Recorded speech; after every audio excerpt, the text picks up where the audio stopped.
Oi, gente, para quem não deu bom dia ainda, bom dia. Então, gente, hoje nós vamos dar início à nossa unidade 6. Nessa unidade 6, a gente começa falando sobre a parte de execução. O que a gente vai ver nessa unidade? Nessa unidade, nós vamos ver toda a parte que se inicia na execução definitiva ou na execução provisória, diferenciar esses dois institutos, verificar como é que funciona a parte de liquidação de sentença, o que é uma liquidação de sentença, como que ela deve ser feita.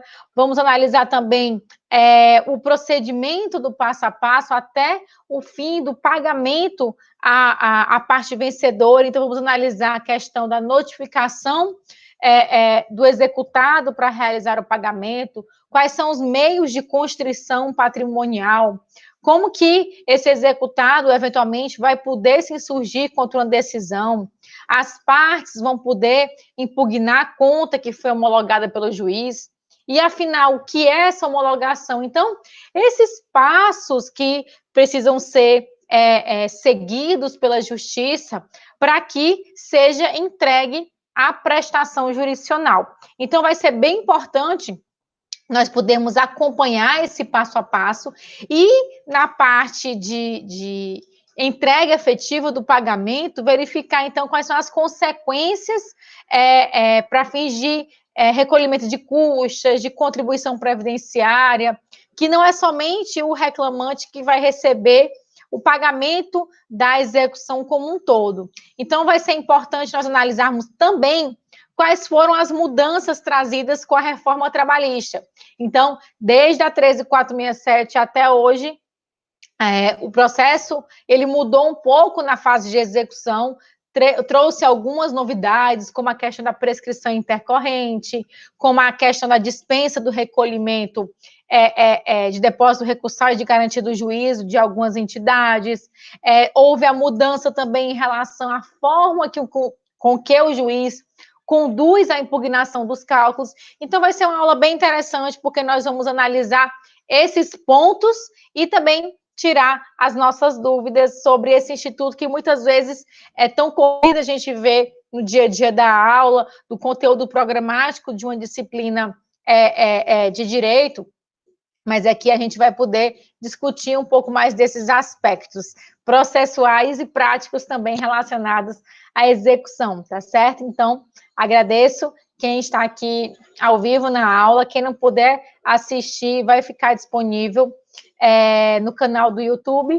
Então, o objetivo, gente, é começar aqui falando sobre a parte de execução. Já coloquei os slides para vocês, para a gente poder acompanhar melhor o passo a passo dos temas adotados, tá bom? E vamos de café, que sexta-feira de manhãzinha ajuda. Vamos aqui.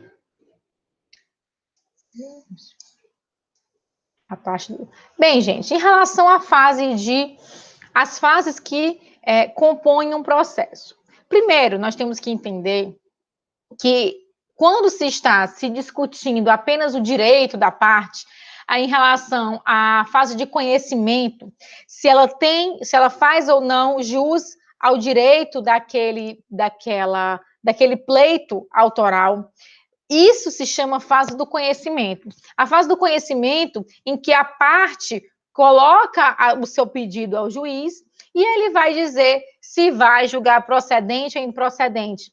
E essa fase de conhecimento, ela se encerra com a certidão do trânsito em julgado. Então, enquanto não se transita em julgado, a fase de conhecimento, ela está em andamento. Mas, gente, eu coloquei para vocês a questão de essa fase de conhecimento e fase de execução, porque quando eu tenho o encerramento da fase de conhecimento, quando eu tenho a certidão de trânsito em julgado, eu posso dar início à execução em definitivo. Mas como nós já vimos na unidade passada, não há necessidade de se aguardar o trânsito em julgado de uma decisão favorável para que a parte ela já possa começar a execução. Ou seja, eu posso iniciar uma execução mesmo sem o trânsito em julgado. Só que essa execução ela vai ser a chamada execução provisória. E o que tem de diferente da execução provisória da execução definitiva? A única diferença é que o valor não vai ser liberado para o reclamante. Isso significa que, na execução provisória, eu posso realizar todos os atos processuais, menos a liberação do valor. Ou seja, na execução provisória, eu vou poder discutir os cálculos, vai ter sentença, o juiz determina a parte executada para fazer o pagamento, e aí todo o procedimento corre tal qual uma execução em definitivo, só que para na penhora.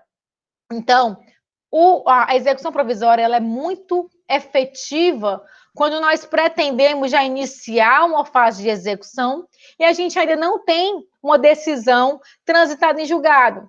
Ou seja, como os efeitos na Justiça do Trabalho dos seus recursos, ele é meramente devolutivo, ou seja, não vou suspender os efeitos dessa decisão, eu já posso dar início à execução provisória. Gente, só um minutinho, deixa eu fechar aqui a porta que tá barulho. Só um minuto.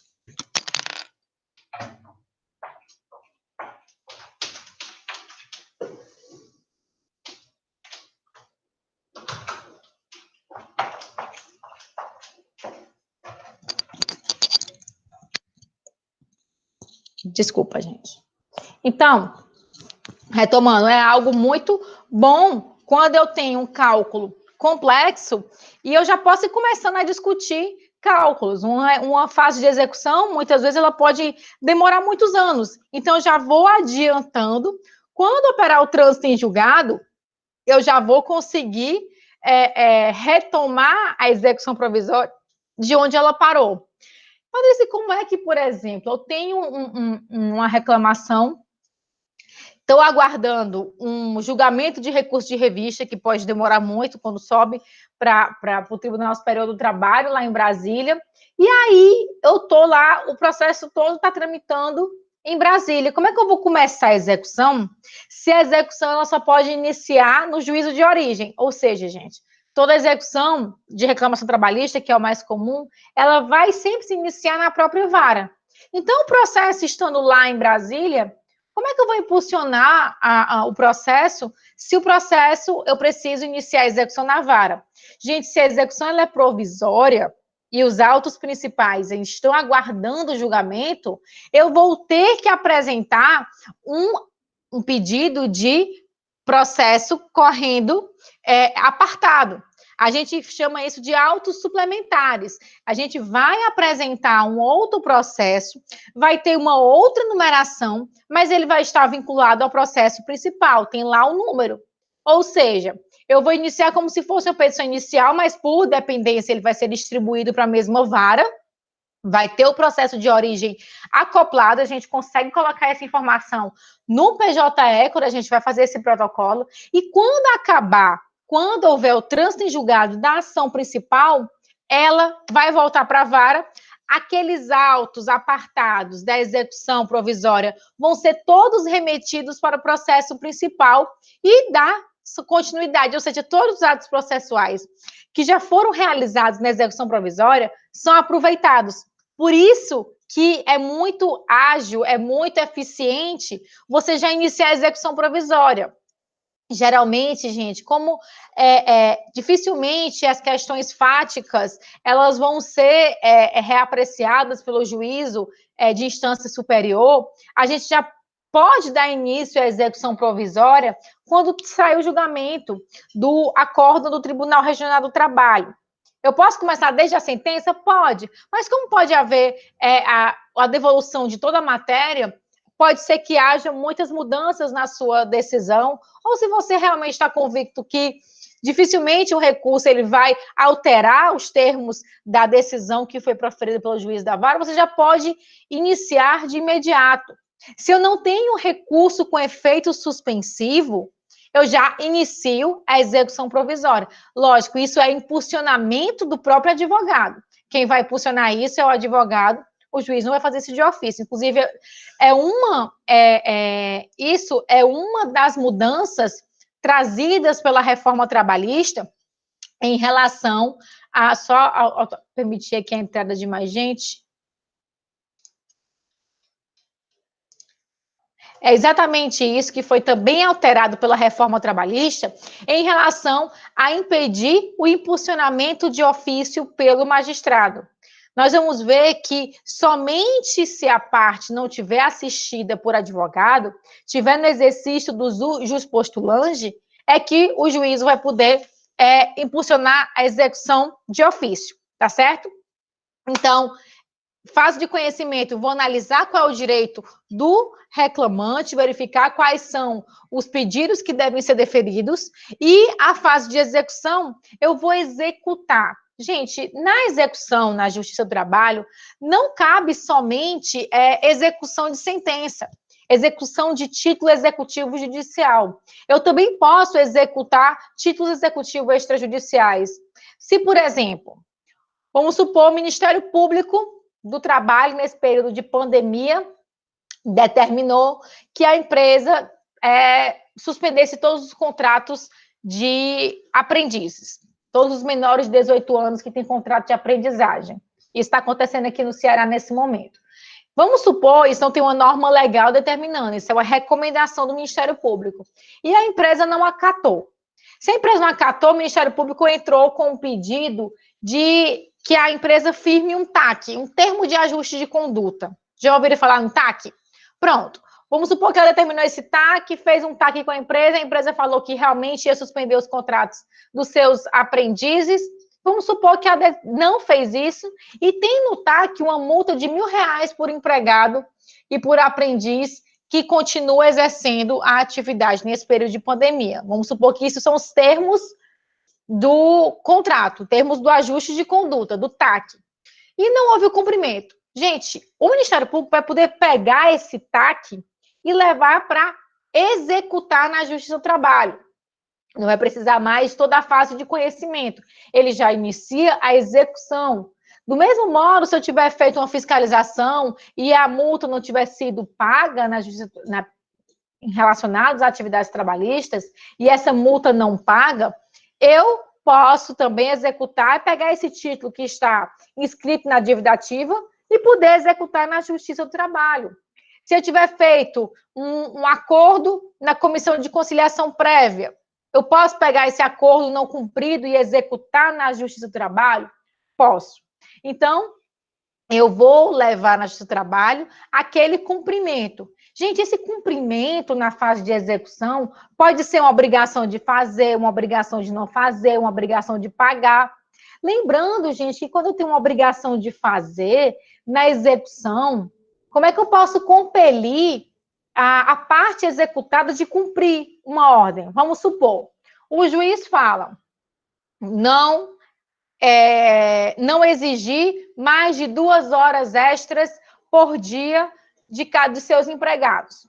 E a empresa continua exigindo mais de 2 horas extras. O juiz não pode ir lá, pegar o empregador, amarrar e dizer, você vai cumprir. Como é que a gente faz isso na justiça? Impõe multa. Multa por descumprimento. No caso, vai ser um astreinte de R$500 por dia. Isso faz com que a parte executada seja compelida, seja forçada a cumprir uma obrigação de fazer. Uma obrigação de pagar é muito mais fácil, né? Porque é muito mais objetivo. Vai ter juros, correção monetária, o juiz pode também fixar outras medidas assecuratórias para coercitivamente poder exigir o cumprimento. Então, em situações de recalcitrância da parte, o juiz pode, e o próprio exequente que se sente ameaçado também vai poder exigir o cumprimento dessa obrigação por meio de multa. Então, se, por exemplo, o juiz não impôs nenhuma multa, você, na qualidade de advogado, pode requerer. Então, não precisa ficar guardando de ofício, até porque é mais difícil isso acontecer. Você pode requerer isso ao juízo, certo? Então, é comum que isso aconteça geralmente nas obrigações de fazer ou não fazer. Então, em resumo, essa noção preliminar é entender que existe um processo de conhecimento, que eu verifico a prestação jurisdicional que foi requerida, se ela é devida ou não. tem o seu final com o trânsito em julgado, inicia-se a fase de execução, pode ser de título executivo judicial ou extrajudicial, e se eu não quiser aguardar o trânsito em julgado da fase de conhecimento, eu já posso dar início à execução provisória. Tudo tranquilo até aqui, pessoal? Continuamos? Ok.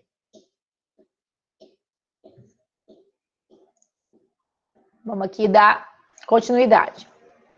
Gente, como eu coloquei para vocês, vamos falar agora de liquidação por cálculos, liquidação por arbitramento, liquidação por artigo. Mas o que é liquidação? Gente, quando o juiz ele profere uma decisão, ele vai poder apresentar uma sentença líquida ou ilíquida. O que quer dizer isso? Sentença líquida é quando o juiz, na sentença, ele já traz os valores exatos da condenação. Ou seja, é muito comum acontecer isso em casos de menor complexidade. No caso do rito ordinário, por exemplo, que são aquelas ações com menos de 40 salários mínimos do seu valor da causa. Ora, gente, nessa sentença, o juiz ele já vai informar qual é o valor exato da condenação. Então, é muito comum ter a sentença lá, bonitinha, julgo parcialmente procedente, os pedidos, tal, conforme liquidação em anexo. E tem uma memóriazinha de cálculo em anexo a essa sentença, certo? Então, a sentença ela está liquidada. Junto com toda a questão do mérito da decisão, transita em julgado com ela os cálculos. Então, se eu quiser apresentar um recurso ordinário de uma sentença liquidada e o cálculo tiver algum erro, eu tenho que também impugnar isso por meio de recurso, do mesmo recurso. Mas, se uma sentença ela não está liquidada, mas, Patrícia, toda sentença que eu vi tem o valor. Gente, o juiz ele pode arbitrar um valor. Ele vai poder apresentar um valor para fins de recolhimento das custas de 2% ou para fins de garantia do juízo, para que a parte possa saber qual foi o valor arbitrado pelo juiz, para que ele possa fazer a garantia do juízo. Seja para fins de pedir alguma tutela, seja para recolher um depósito recursal.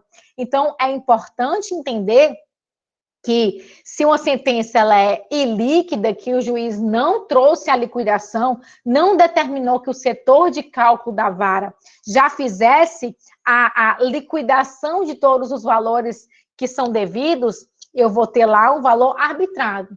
Parece aquele valor arbitrado, o juiz condenou a parte ao pagamento de 2 horas extras por dia. E ele não liquidou, ele vai fazer isso somente em situações mais simples. E ele não liquidou, essa liquidação vai ser feita somente na fase de execução.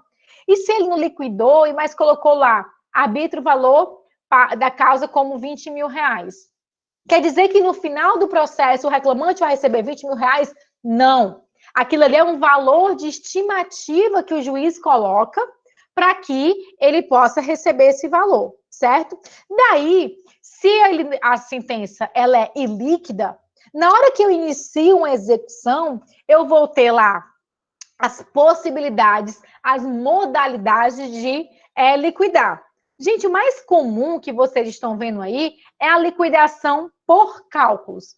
Vou até parar aqui no momento, já eu volto. Essa liquidação por cálculos é a liquidação mais comum que tem na Justiça do Trabalho.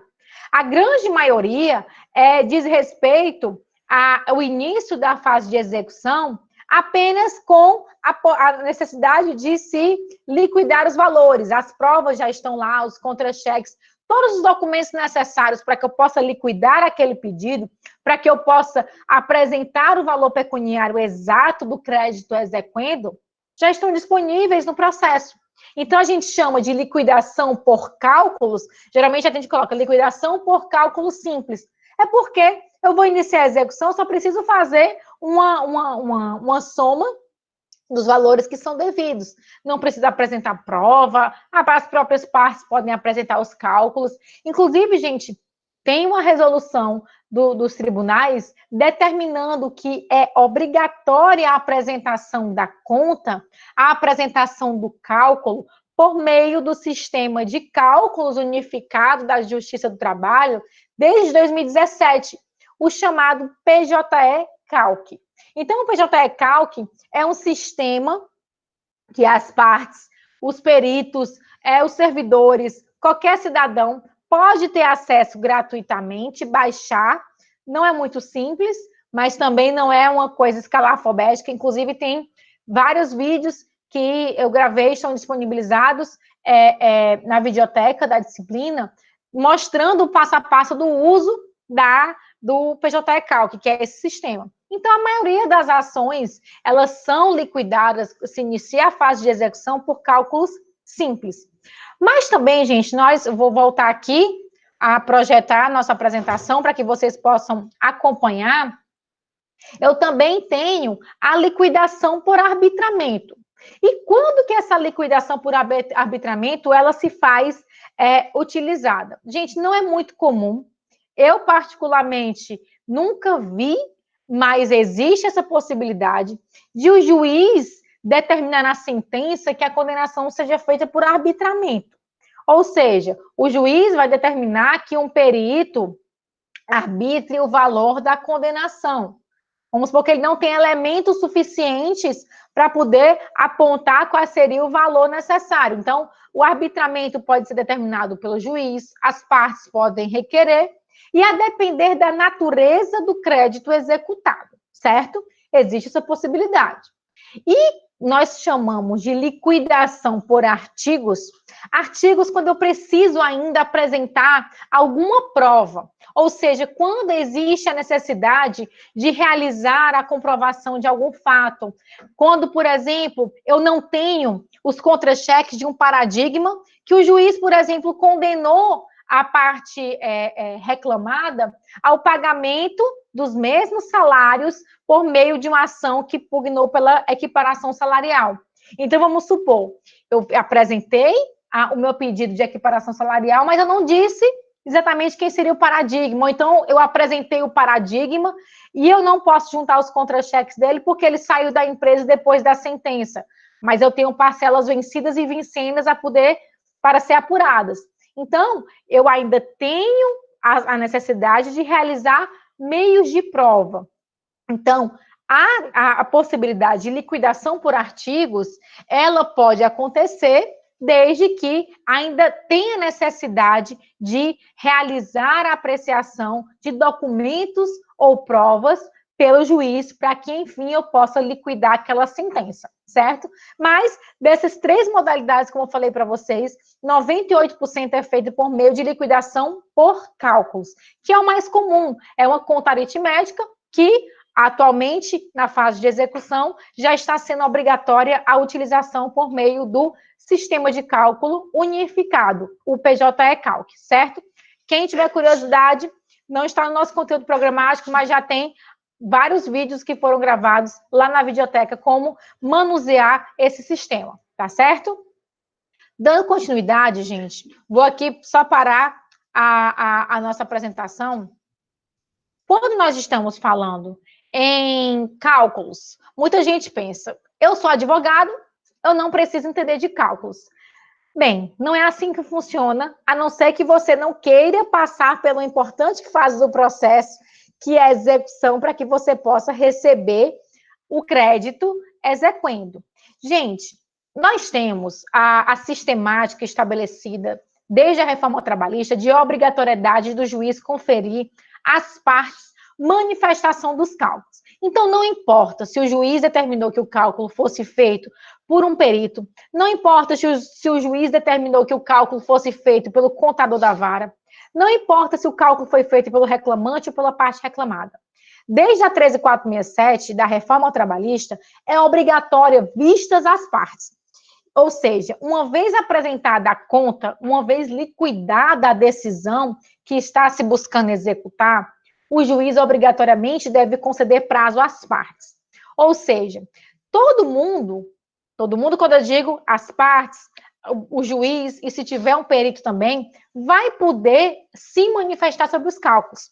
Obviamente, em razão do princípio do contraditório da ampla defesa, se faz necessário que haja a demonstração da impugnação das partes em relação àquela conta apresentada.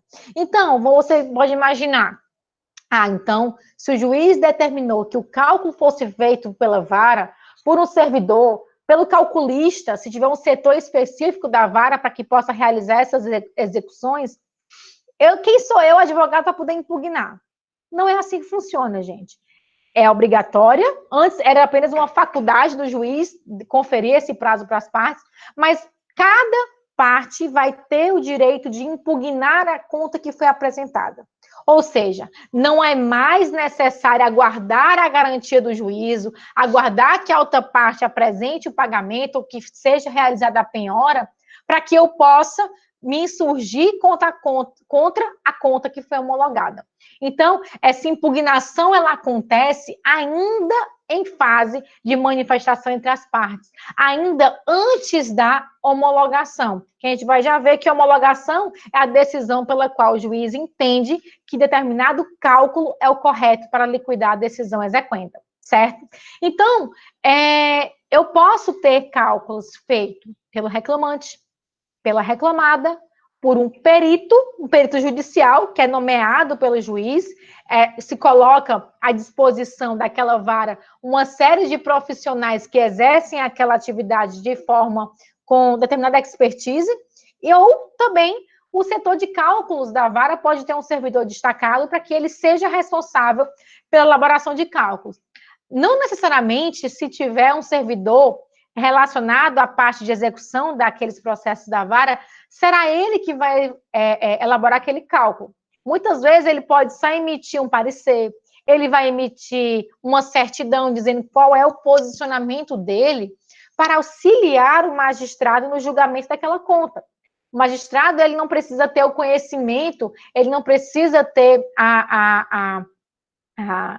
saber toda a parte técnica de cálculo, se ele pode ter o auxílio de um servidor de forma específica em relação a isso, certo? Então, não existe essa de que você é advogado, você escolheu direito, você não gosta de matemática, você não gosta de cálculos. Se você não gostar de cálculos, possivelmente você não vai gostar da execução e também não vai gostar de alvará. Então, acho muito difícil um advogado não gostar de alvará. Então, se você gosta, é importante que você conheça cálculos.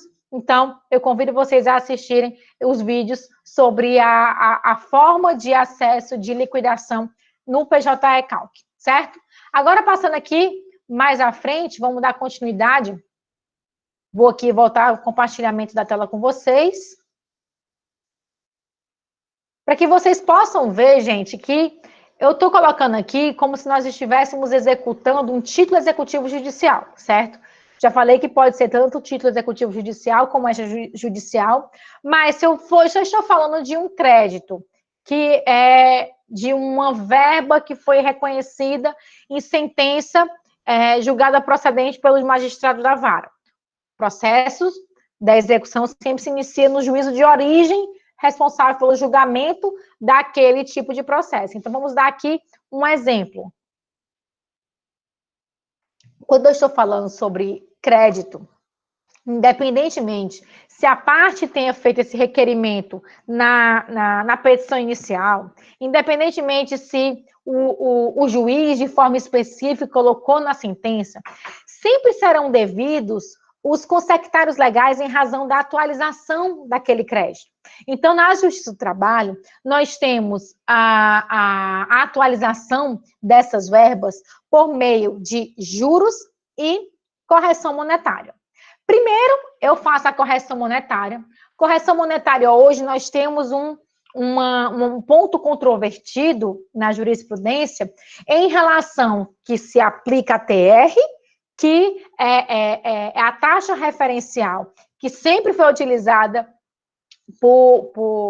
pelos créditos, é a mesma taxa referencial utilizada para atualização dos créditos dos depósitos recursais, e só que é uma taxa, gente, que ela não traz a mínima reposição financeira sequer pelas perdas inflacionárias. Então, nós estamos diante de uma correção que hoje ela está equivalente a zero. Então, é uma taxa que, pela sua previsão, lá na 877, ela teve a sua inconstitucionalidade declarada pelo STF, não foi relacionada a uma ação específica da matéria trabalhista, mas o TST acolheu esse entendimento de que a taxa referencial ela tinha a sua disposição legal de forma inconstitucional, porque ela não era suficiente para repor e para atualizar o crédito financeiro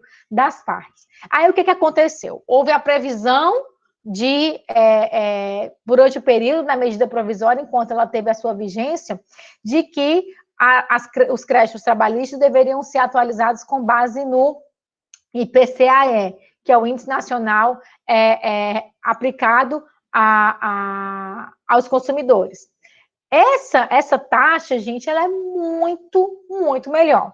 Então, é de 60% para cima o índice que sobe das correções monetárias em relação a essa taxa.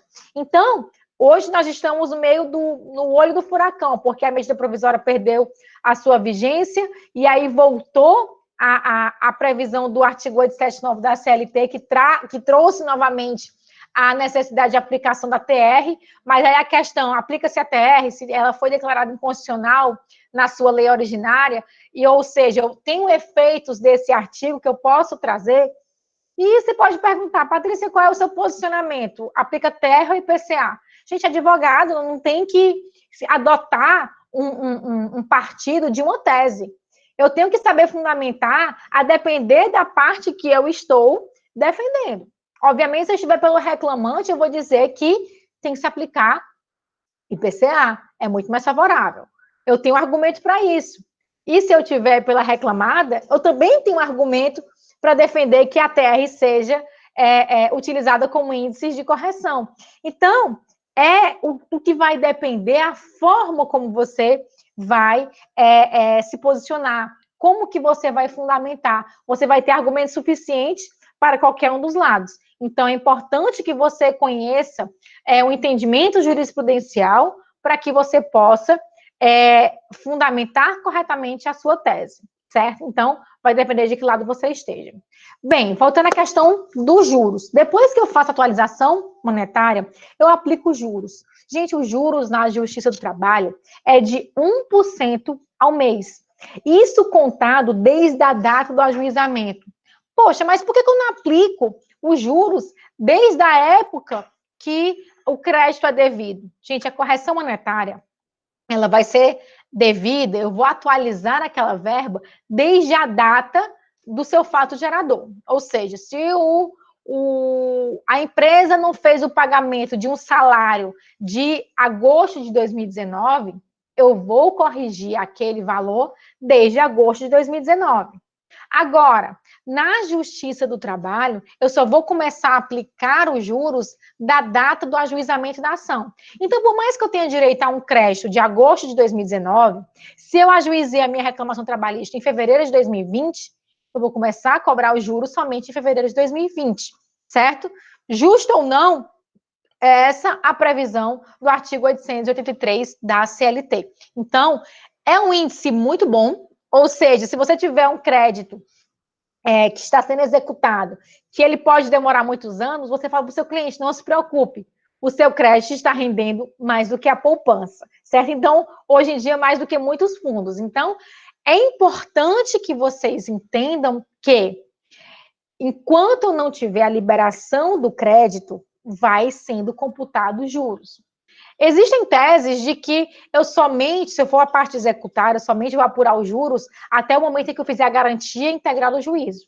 Particularmente, não é esse o meu entendimento. Por quê? Porque enquanto a parte que vai receber o crédito, ela não vai receber o seu valor devido, eu não recebi o pagamento, então quer dizer que a outra parte está em mora. Isso significa que eu posso continuar computando, certo? Então, mas nem todo advogado que, depois da garantia do juízo, vai depois buscar as diferenças dessa atualização, certo? Mas, obviamente, se você for advogado da parte reclamante, é importante que você tenha esse conhecimento para que você possa, inclusive, fazer uma execução complementar desse valor. Então, se for uma questão pequena, você não vai movimentar toda a máquina do judiciário para fazer uma atualização de um crédito de 10 mil reais por 3 meses que não foi pago. Mas se for um valor considerável, você tem que levar em conta, sim, se você vai fazer isso, certo? Até para questões de interesse do seu cliente, que isso é o mais importante. E daí, vamos aqui dando continuidade nos slides. Não se preocupe que esses slides eu vou disponibilizar lá no Unifon Online para que vocês possam depois analisar com calma, tá certo? Gente, a terceira fase de elaboração de cálculos. Eu tenho que apresentar o crédito, ou seja, eu tenho que dizer quais são os valores devidos para a parte. Eu tenho que apresentar qual é a minha contribuição previdenciária, ou seja, eu tenho que dizer qual é o valor da cota-parte do empregado e a cota-parte do empregador, e a questão do imposto de renda, certo? Onde é que vai ter essa previsão? Gente, a questão do imposto de renda, eu tenho uma instrução normativa. Atualmente está em vigor a instrução normativa da Receita Federal 1.500, que é de 2014, certo? Já vi alguns outros cálculos que se utilizam instruções normativas mais anteriores, outras que são passadas, mas essa é a mais atual. A questão toda, gente, que hoje com o PJE Calc ficou muito fácil de você apurar contribuição previdenciária e imposto de renda, porque o sistema faz tudo por você. Então, é interessante que antes a gente tinha que ter o conhecimento, tinha que ir lá no site da Previdência Social, verificar quais eram as alíquotas vigentes, a data do recebimento, qual era o teto, qual era o percentual, quanto que eu deveria apurar. E a mesma coisa acontecia em relação ao imposto de renda. Você tinha que verificar qual era o ano calendário, quanto que tinha de valor de dedução, quanto que tinha de valores acumulados. E hoje é muito fácil fazer pelo sistema do PJE Calc. Muitos são contra a obrigatoriedade de utilização desse sistema, mas eu acredito que isso foi trazido para unificar a forma de elaboração de cálculo.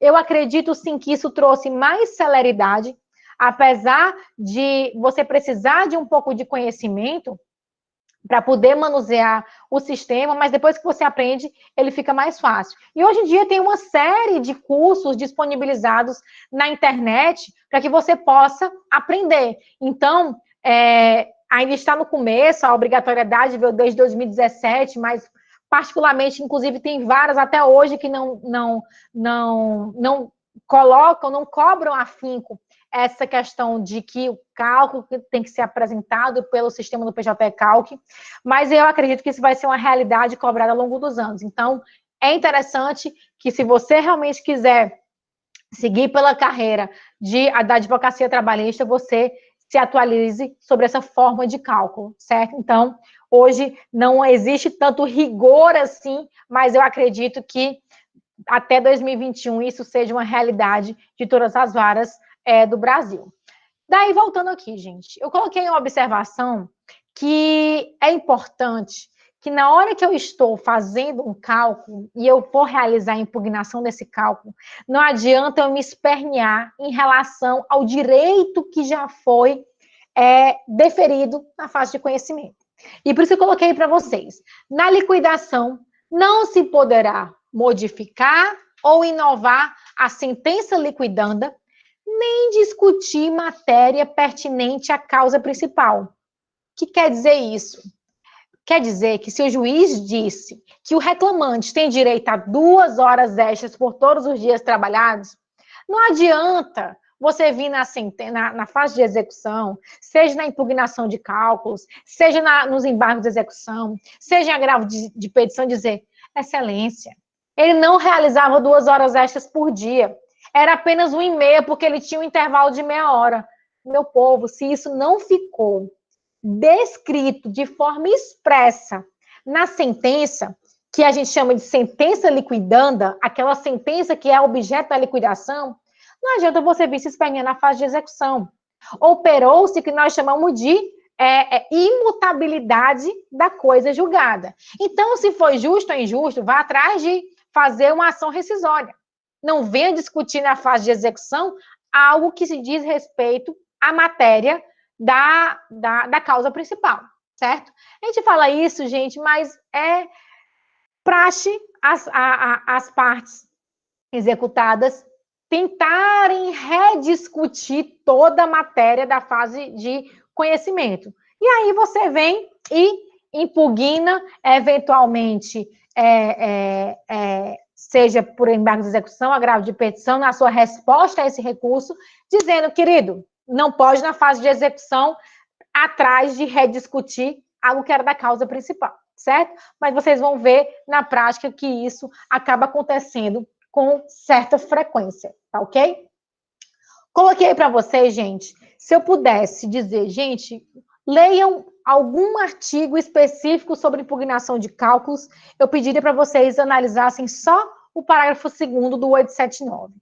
Por quê? Porque ele foi alterado com a reforma, e como eu falei há tempo atrás, eu hoje tenho que me manifestar sobre determinado tipo de liquidação que o juiz coloca no processo, seja pelo qualquer uma das partes, pelo calculista ou pelo perito. Eu tenho que me manifestar. Então, vou ler exatamente ipsiliteris como está o parágrafo 2º, alterado com a reforma. Elaborada a conta e tornada líquida, ou seja, tem lá o valor pecuniário, o juízo deverá, antes era, poderá, certo? Por isso que eu coloquei aí grifado. Deverá abrir as partes. O prazo comum, antes era prazo sucessivo, mas obviamente hoje que o processo ele é totalmente virtual, eu não preciso mais de prazo sucessivo, o prazo é comum, ambas as partes têm acesso irrestrito ao PJE. O prazo comum de 8 dias, lembrando que são 8 dias úteis, por conta da reforma, para impugnação fundamentada, essa parte é importante, com a indicação dos itens e valores objeto da discordância, sob pena de preclusão. Ou seja, se nesse momento em que o juiz está oportunizando você de apresentar impugnação, não adianta você dizer, excelência, eu não concordo com esse valor que o perito fez, porque está tudo errado, está um valor maior. Pronto, e você não especifica quais são os itens e os objetos da sua impugnação, você não vai poder fazer isso mais tarde. A gente chama isso de preclusão consumativa. Quando eu tenho uma oportunidade que me foi dada no processo para exercer determinado ato, e eu me abstenho, eu fico silêncio, ou então eu faço uma apresentação genérica, isso vai ser considerado como precluso. Ou seja, eu não vou poder, posteriormente, trazer a impugnação.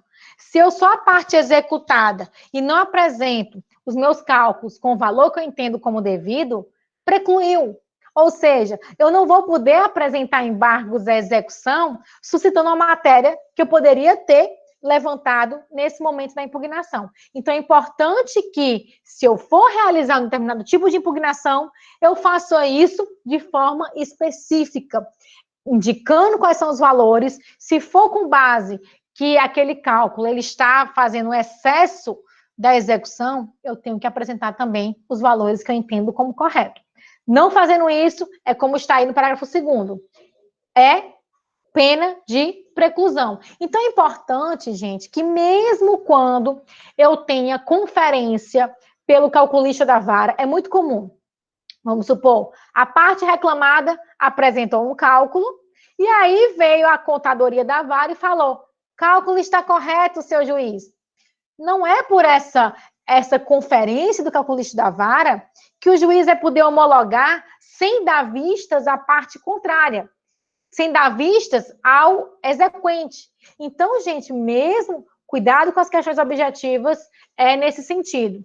Mesmo com a conferência do calculista da vara, eu preciso que a parte contrária possa exercer o seu direito de contraditório em ampla defesa, sob pena de que aquele cálculo ele não vai poder ser homologado sem antes ser dado vistas. Então, se isso aconteceu, ou você faz uma petição de chamamento de feita ordem, excelência, eu não pude me manifestar pela ordem a prestar manifestação, e você faz isso de forma específica e fundamentada, certo? Então, não tem maiores problemas, hoje já está com quase 3 anos de vigência dessa norma alterada pela reforma, então não tem mais grandes prejuízos em relação ao que está na vara, correndo sobre essa questão de conceder vistas à parte contrária, certo?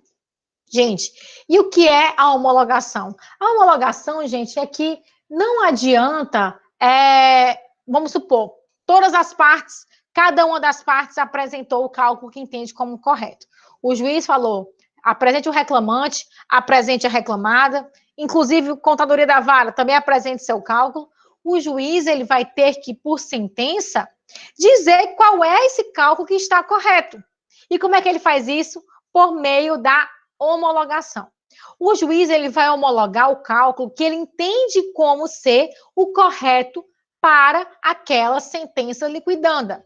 Então, ele pode homologar o cálculo de alguma das partes, pode homologar o cálculo do perito, se ele tiver nomeado, se for um cálculo de maior complexidade, ele pode sim nomear esse perito, no caso é a parte executada que vai ter que arcar com os valores honorários periciais, e ele pode simplesmente dizer, olha, nenhum dos 3 cálculos estão corretos. Vou pedir, então, que a contadoria da vara pegue o cálculo do reclamante, faça esses ajustes que eu estou colocando aqui na minha sentença de homologação e vai lá e homologa, certo? Então, gente, é uma decisão interlocutória e como nós vimos na unidade passada, é uma decisão interlocutória, ou seja, não vai caber recurso de imediato. Como não tem um recurso de imediato, eu vou ter que aguardar posteriormente para poder apresentar a minha insurgência. Então, o juiz homologou, o que é que você vai fazer? No momento, nada, porque é uma decisão interlocutória, e aí você vai ter que aguardar a garantia do juízo para que você possa apresentar o recurso. E aí que eu peço aqui atenção para esse fluxograma que eu vou apresentar agora para vocês. Bem, vamos supor, cheguei na parte em que o juiz homologou o cálculo. Vocês estão vendo aí? Homologou o cálculo, o juiz vai notificar a parte contrária para que ela apresente a garantia do juízo ou pague de forma voluntária. Depois que o juiz homologa o cálculo, ele vai determinar executada, pague. Esse é o valor que eu entendo como correto. Tá aqui. Homologuei o cálculo no valor de 50 mil reais. Vamos dar esse exemplo. Ele vai notificar o pagamento. A parte executada vai ter 48 horas para que ela faça o pagamento de forma voluntária. O juiz, a parte reclamada, fez ouvido de mercador. Não apresentou o valor para o juiz, não fez a garantia do juízo, não nomeou bem, não fez nada.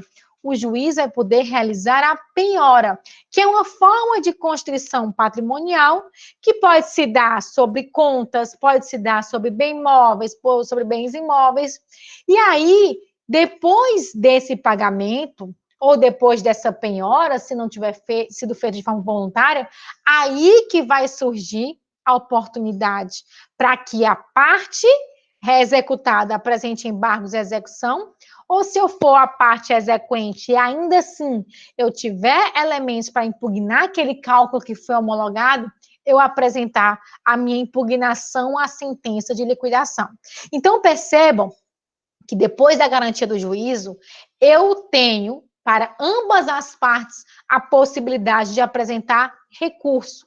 O prazo é de 5 dias, contados da data da garantia do juízo, se eu sou a parte executada, ou se eu sou a parte exequente, da data que eu tenho conhecimento da garantia desse juízo. Então, se eu só fui notificada para impugnar os embargos, é naquele momento que vai nascer para mim também a oportunidade de apresentar minha impugnação, também no prazo de 5 dias. Então, eu coloquei aí para que a gente possa ver o artigo 880.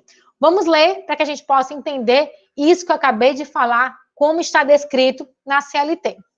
Requerida a execução, o juiz ou o presidente do tribunal, o que ele fala presidente do tribunal? Que pode ser que seja uma execução que o tribunal tenha competência originária para julgar aquele tipo de processo. Mandará expedir mandado de citação do executado, para que eu faça em 48 horas ou garanta a execução, sob pena de penhora. 884. Garantida a execução, ou seja, ele apresentou de forma voluntária, ou penhorados os bens, terá o executado 5 dias para apresentar embargos. Esses embargos aí são os embargos de execução, também conhecido como os embargos do devedor, cabendo igual prazo ao exequente para impugnação. Verifiquem, gente, que nesse fluxograma, ambas as partes apresentam recurso, e aí os embargos de execução, a impugnação da sentença de liquidação, e o juiz aí sentencia. Vai ser uma sentença para os dois tipos de apelo que foram apresentados, tanto os embargos de execução como impugnação à sentença. O juiz vai proferir uma única decisão. Dessa única decisão, as partes poderão apresentar agravo de petição. Então, esse agravo de petição, o prazo de sua interposição são de 8 dias, e também a parte adversa vai poder se manifestar, chamada de contraminuto de agravo de petição. Vai caber nesse mesmo prazo recurso adesivo? Também vai caber. A mesma regra do CPC vale aqui para o processo da execução trabalhista, certo? Daí, quando eu estou diante dessa possibilidade que o juiz, depois que homologou o cálculo, que é o seu valor exato da liquidação, ele manda a parte apresentar um bem para garantir o juízo, ou pagamento voluntário da execução, e ele não faz, o juiz vai poder realizar a penhora. E aí, gente, essa penhora, ela pode ser feita por papéis, por moeda, por banco, por bem móveis, imóveis. Então, eu posso fazer de carro, de moto, de TV, de computador, de tudo, certo? Lembrando da questão da impenhorabilidade dos bens, seja relacionado ao trabalho, à profissão exercida, ao bem de família, tudo isso também se aplica à justiça do trabalho.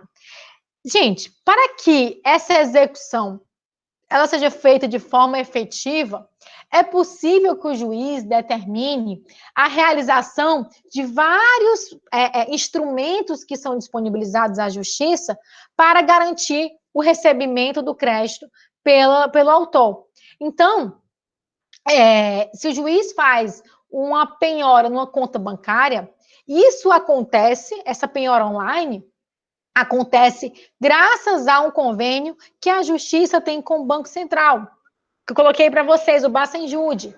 Ele também pode realizar o bloqueio de um bem móvel, de um veículo. O Renajude manda o Detran fazer a restrição daquele determinado veículo. Eu posso pedir informações por meio da Receita Federal, de declaração de imposto de renda, para verificar quais são os bens que aquelas partes têm declarados por meio do Infojude. Se, vamos supor, a parte não fez pagamento, não foi conseguido bem nenhum, a execução foi totalmente frustrada, o juiz vai poder requerer a inscrição desse devedor no Banco Nacional de Devedores da Justiça do Trabalho, o BNDT. Agora, gente, atenção. A inscrição nesse órgão, ele só vai poder ser realizada após 45 dias da citação desse devedor. Ou seja, não é o prazo de 48 horas para pagamento. Então, depois de 45 dias, se o devedor não fez o pagamento e ainda assim a gente não conseguiu bem nenhum, patrimônio nenhum, ele vai estar lá inscrito. Também hoje já é admitido a inscrição desse devedor nos órgãos de defesa do consumidor. E nós temos o chamado Serajude. Então, aquele devedor ele vai ficar com seu cadastro negativado por conta dessa dívida trabalhista não quitada, certo? Então, a justiça se disponibiliza de vários meios de convênios e pesquisas de apoio para essa execução, para ela possa acontecer de forma efetiva, certo? Então, é importante a gente verificar esses meios que a justiça se utiliza para poder conseguir entregar o patrimônio. Gente, falando agora sobre a questão dos embargos. Os embargos de declaração, eles poderão ser apresentados no prazo de 5 dias, como mostrei para vocês, e a matéria de defesa ela vai estar restrita à alegação de cumprimento, quitação ou prescrição da dívida. Mas também nos embargos de execução, eu vou poder discutir, houve uma nulidade no processo, a citação que eu recebi foi no endereço que eu já tinha sido transferido, ou seja, a nulidade da citação para conseguir afastar aquela revelia que foi declarada, eu tive penhorado um bem de família, isso tudo pode ser matéria de embargos à execução. Então, os embargos à execução, ele é o remédio cabível para aquela parte executada que está buscando discutir a matéria de defesa relacionada àquela dívida, pela qual ele teve aquela constrição do seu patrimônio. Lembre-se, gente, que se, por exemplo, eu tenho uma execução aqui em Fortaleza, não encontrei nenhum bem desta criatura aqui nessa jurisdição, mas eu tomei conhecimento que ele tem um imóvel lá em Natal. Aí eu peço uma carta precatória, peço para o juiz expedir uma carta precatória, para que ele possa realizar a penhora daquele imóvel na outra jurisdição, que aqui na vara de origem não tem competência. Então, onde é que eu iria apresentar embargos de execução? Eu vou apresentar embargos de execução no juízo deprecado. Então, cuidado para o juízo competente para apreciar é aquele que vai fazer a nomeação ou a indicação do bem objeto da penhora, certo? Gente, lembrando que esses embargos à execução tem o passo a passo também de vídeo que já está gravado lá na videoteca para que vocês possam ver como que se faz os embargos à execução. É importante porque nós temos, inclusive, um trabalho que vai ser disponibilizado, vou colocar hoje, para que já possa começar a ser feito, é o caso que está lá no ambiente virtual. Ou seja, eu vou começar hoje o prazo para os embargos de execução, lembrando que também hoje, dia 22 de maio, é o último dia para entregar a peça do recurso ordinário, que também está disponibilizado. Janaíra, daqui a pouco, no final da aula, eu vou pegar essas dúvidas. Então, em relação a essa dúvida sobre o trabalho do recurso ordinário, eu te respondo aqui no final, só para a gente não perder aqui o foco da aula, tá certo? E aí, hoje é o último dia para apresentar o recurso, então hoje até às 23h59 vocês vão poder apresentar lá na ferramenta trabalho a peça de vocês no recurso ordinário, em PDF, você faz a juntada, que nem vocês já fizeram do trabalho lá de cálculos, e aí vou já abrir o prazo também para apresentar os embargos de execução. O caso é o mesmo que está no ambiente virtual da unidade 6. Aí a gente vai somar tudo e fazer a média, certo? Daqui a pouco eu vou encerrar e vou dar espaço para que vocês tirem essas dúvidas sobre as notas, sobre os trabalhos, beleza? E aí, gente, como eu estou falando de embargos de execução, e eu falei que não podia impugnar sobre a matéria principal, isso não quer dizer que se a parte embargante, executada, tiver interesse em fazer alguma prova, ela vai poder, sim, arrolar testemunhas, ela vai pedir para o juiz marcar audiência. Então, é possível a abertura de instrução, mas isso não quer dizer que é a regra. É bem difícil ter essa necessidade, mas é possível e tem a previsão legal lá no 8.884, tá certo? Então, eu posso, sim, ter testemunhas arroladas para fazer esse tipo de insurgência.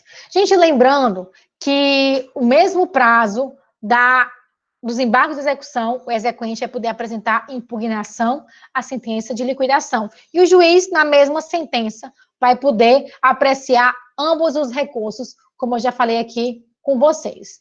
Gente, o último ponto que eu queria trazer era em relação às mudanças que foram trazidas pela reforma trabalhista na parte de execução. Nós até comentamos isso falando sobre a isenção das entidades filantrópicas quanto ao recolhimento do depósito recursal.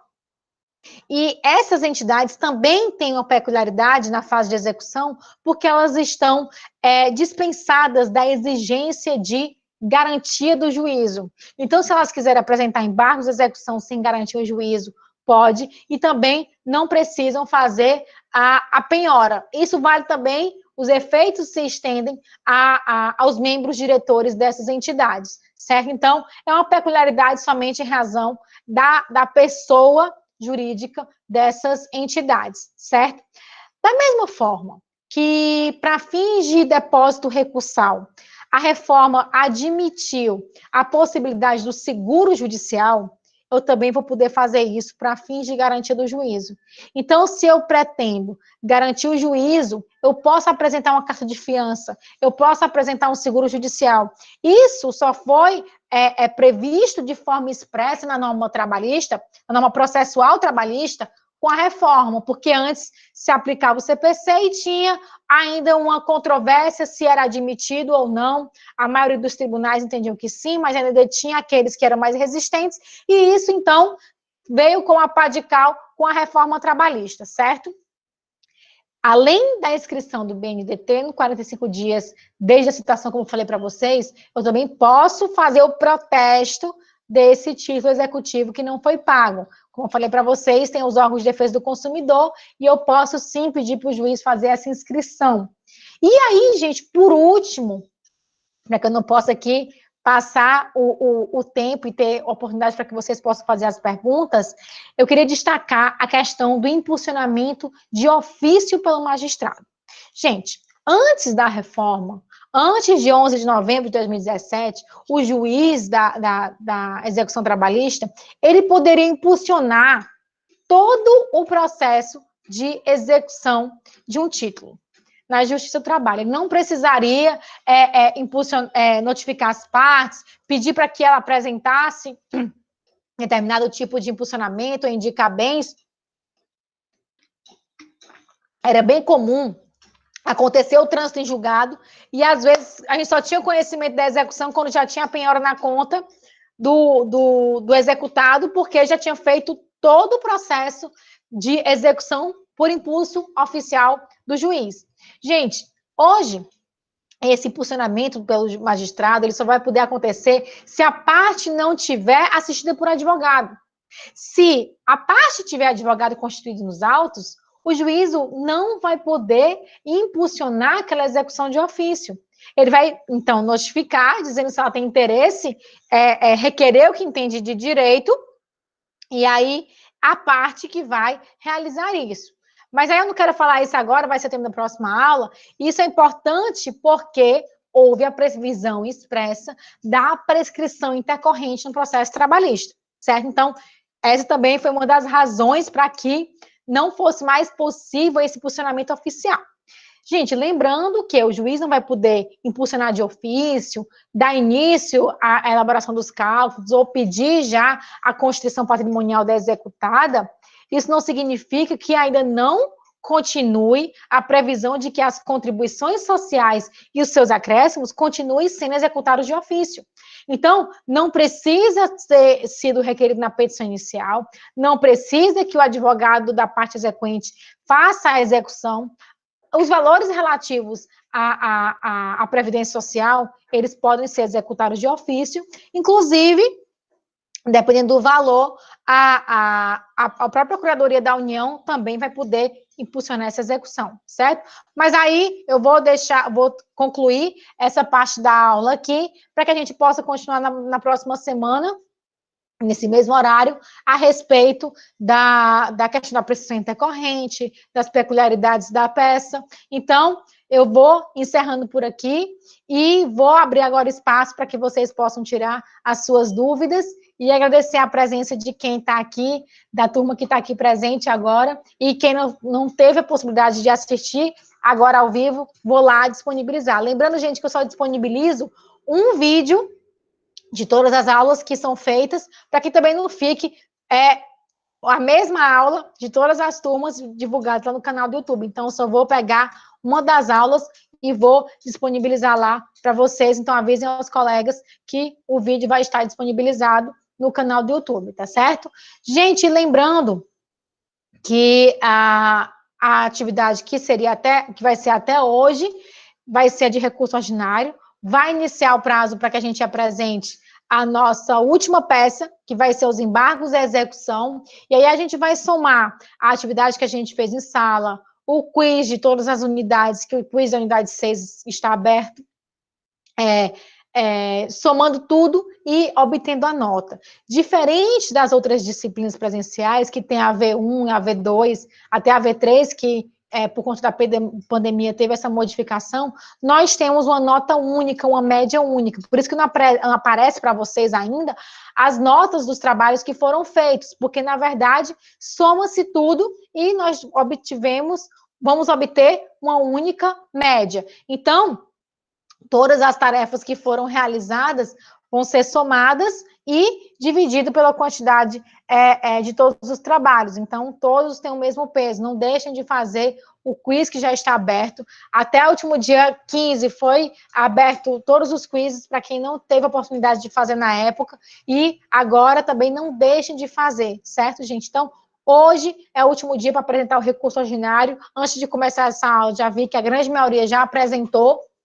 E quem não tiver ainda apresentado, inclusive, vou até mandar um torpedo agora para lembrar todo mundo sobre a apresentação do recurso ordinário. E qualquer dúvida, estou aqui à disposição. Vou só encerrar aqui a nossa gravação e vou continuar aqui recebendo as perguntas. Se você quiser aparecer e fazer a pergunta ao vivo, pode, ou então pelo chat, vou ficar aqui à disposição, tá certo? Então, muito obrigada, gente. Bom final de semana a todos vocês.